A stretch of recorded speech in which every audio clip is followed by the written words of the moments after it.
So in the wake of the Santa Fe High School shooting a few weeks ago, one of the students interviewed said she was not even surprised when the shooting started. She was only afraid. In her words, it's been happening everywhere, so it's only a matter of time until it happens here. To hear this from the mouth of an American teenager, someone who could have easily been my friend if I was there, is absolutely terrifying.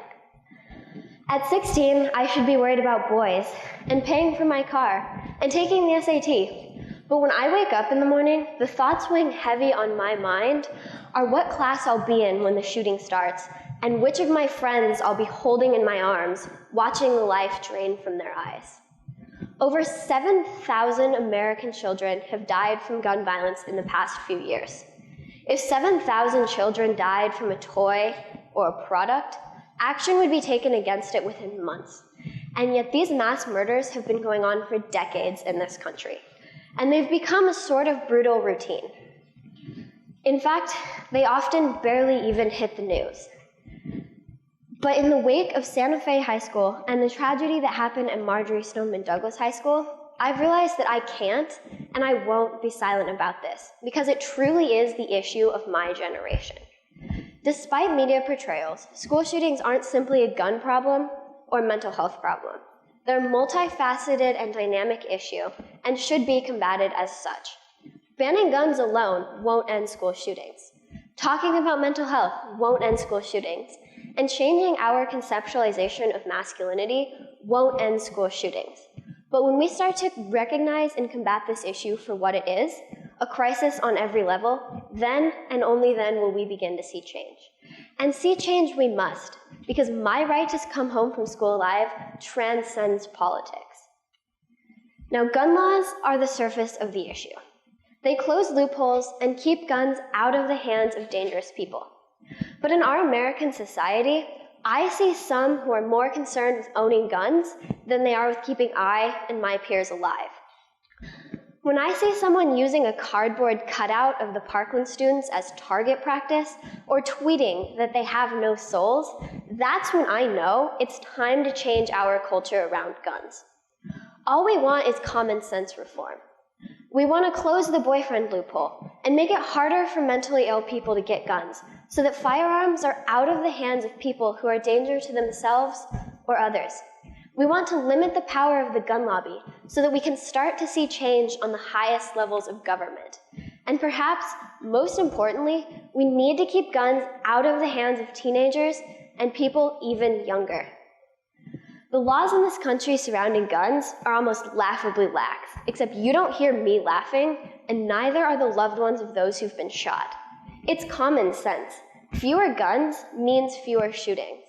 And fewer shootings means fewer of us in the ground. Now, gun violence touches on the surface of the issue, who can get and use guns.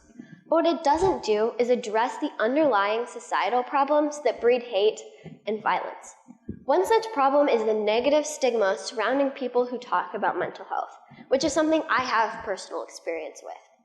I have anxiety, and I've been through our mental health system both in school and with outside counselors. And with that experience, I can say we have to change the system and we have to talk about mental health. Because I have incredible privilege. My mental illness isn't as severe or as visible as many, and I've been blessed with a support group of amazing family and friends. But I've still experienced discrimination and been looked down upon because of my mental illness. And that's how I know that we need to change our system. Because in our culture of boys don't cry, this privilege and this attention doesn't extend to everyone. Because we raise nearly half of our society that it's weak and that it's feminine to show emotion, and this is harmful on a basic level. Because we all have emotions that we deserve to express. But it's also harmful on a much deeper plane because men make up 66% of suicides, 2/3. And yet they're a fraction of the people in counseling, becoming counselors, and talking about mental illness. This is unacceptable because if we keep parts of our society down simply because of who they are, then we keep all of us down. And for that reason, And because the tie back to shootings is brutally simple. When we have someone who's in the headspace of killing their classmates, more than likely they're dealing with some type of mental illness.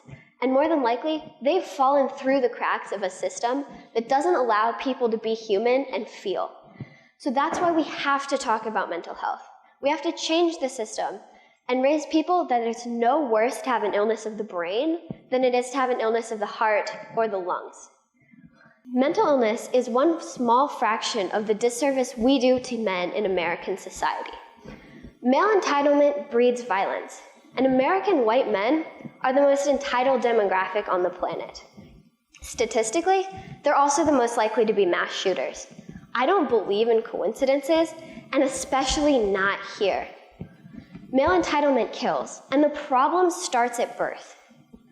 Described under the label of toxic masculinity, this problem is the societal structures, like traditional male gender roles, that limit the range of emotion allowable for men to show to that of aggression and violence. Toxic masculinity is boys will be boys, where we excuse violent and inappropriate behavior simply because of the gender of the child behaving as such.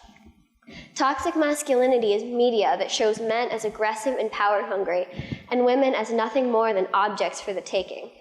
And toxic masculinity is sexist stereotypes and characters that restrict every member of our society.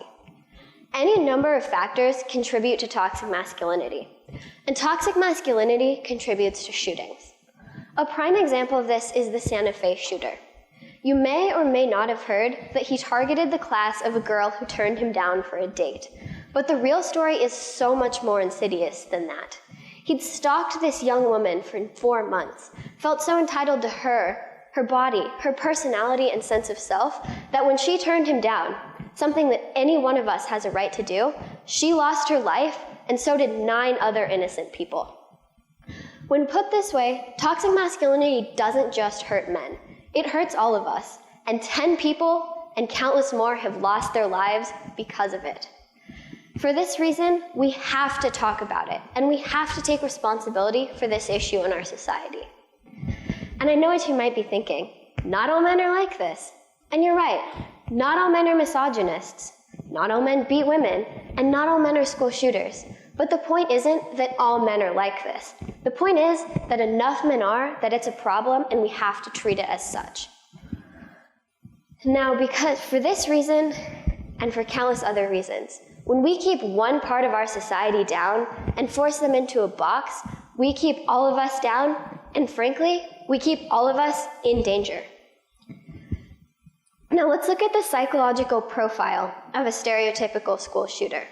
More than likely, he won't fit into the box of toxic masculinity, and because of this, he becomes more and more violent and disenchanted with society as a whole.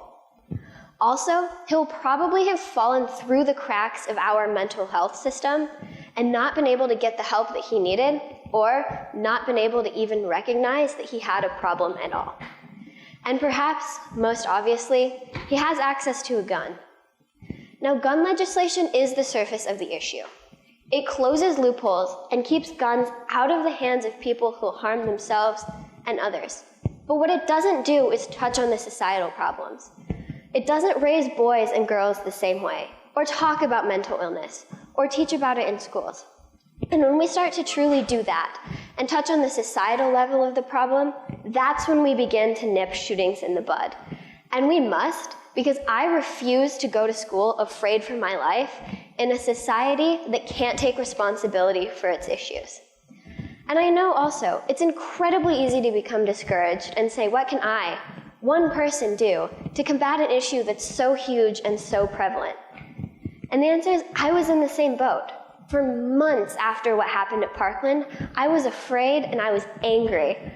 But I'm here, and I have turned my feeling into action.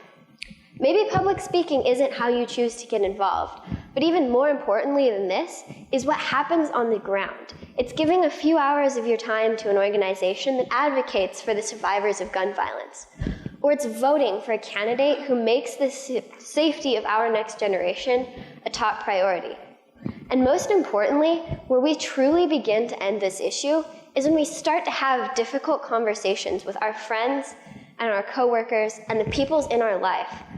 Because as we talk about this issue, we keep it in the spotlight, and as we keep it in the spotlight, we begin to breed change.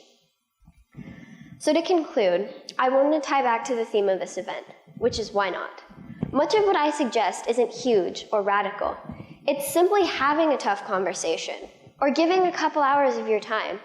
So I say, why not? Why not stand up and realize that change is in order?